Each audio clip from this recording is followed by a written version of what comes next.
What is special about Bangalore, and again I go back to the contrast with Mumbai. In Bangalore, it is still only some people who tell me that because I'm a Tamil, I'm not from this city. The Kannadigas are somewhat more open-minded and hospitable people than other chauvinists in some other parts of India. And their own writing shows this. Their own writing shows this. We are honored here to have Dr. Chandrasekhar Kanbara, who is one of our greatest modern writers. And among the other great writers produced by this state, if you consider, for example, that Masti Venkatesh Iyengar's mother tongue was Tamil. T.R. Bendre, who was mentioned, his mother tongue was Marathi. Girish Karnad's mother tongue is Konkani. Gopal Krishna Adiga, U.R. Anantamurthy and V.K. Gokak, all great Kannada writers, made their living as teachers of English literature. And even in the film industry, some months ago or some years ago, there was an attempt by some chauvinists in this city to keep out films made in other languages.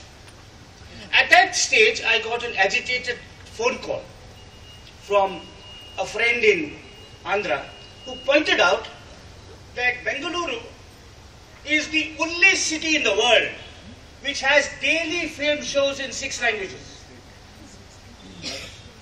Kannada, Tamil, Malayalam, Telugu, Hindi and English. Daily film shows in 6 languages. And he said, what are you doing to your city? Do you want to make it a monoglot, homogeneous, insular looking place? Well, fortunately, you will have chauvinists everywhere. But in this city, as I said, maybe certainly compared to Mumbai, where I think liberal-minded people have been under threat for some time, in this city, partly because of where it is situated, the fact that it's at the tri-junction of 3 linguistic zones, partly because it's a city of migrants, partly because of the heritage of the Mysore state, which always was welcoming to outsiders. We've been able to nourish a plural culture. So, for example, Bangalore may be the only city in India which has really active communities of listeners to Carnatic as well as Hindustani classical music. In Chennai, you may get one token concert by Amjad Ali Khan at the Music Academy every year. In Pune, I don't know last when my friend T.N. Krishna sang in Pune. We may have sung, but to a select gathering of expatriate Tamils and Andhras perhaps. But here, you have the Bangalore Gayana Samaja, you have Sursagar, you have institutions that cater to all kinds. One of the great recent and most creative, recently founded and most creative institutions in this city is Ranga Shankara, where you have, I think, 200 performances a year in about maybe 40% or 50% in Kannada, but the other 60% in all other languages of the 8th schedule.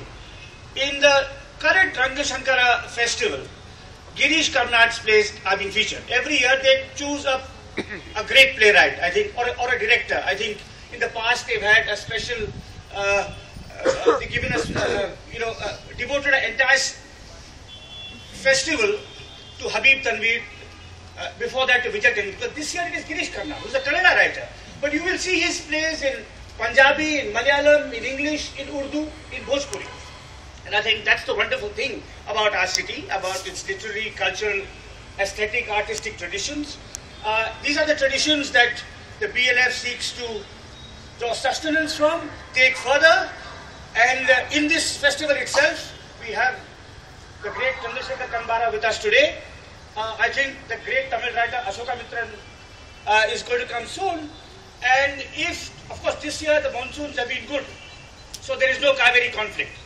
But next time the rain failed, immediately afterwards, I think that an edition of the BLF with Ashoka Mitran, Kanbara and some others would show what would demonstrate the contributions that literature, the free discussion and debate of ideas, creative ideas in all the languages of this republic can contribute to nurturing a healthy democratic life. Thank you very much. Always an education to hear the frank